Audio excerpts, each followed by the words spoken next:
Saksakalyan gunarnavasya Vande Guru Sri Charanarabindam.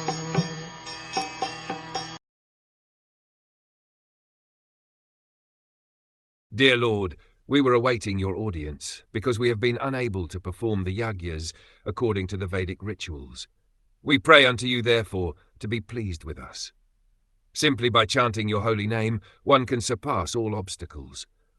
We offer our respectful obeisances unto you in your presence.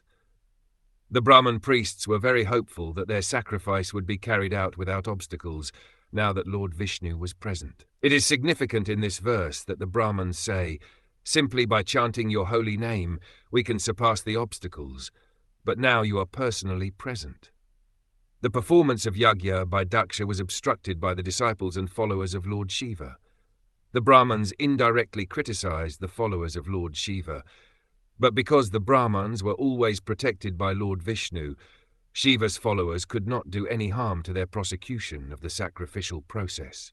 There is a saying that when Krishna protects someone, no one can do him harm, and when Krishna wants to kill someone, no one can protect him. The vivid example was Ravan. Ravan was a great devotee of Lord Shiva, but when Lord Ramchandra wanted to kill him, Lord Shiva could not protect him. If some demigod, even Lord Shiva or Lord Brahma, wants to do harm to a devotee, Krishna protects the devotee. But when Krishna wants to kill someone, such as Ravan or Hiranyakashipu, no demigod can protect him.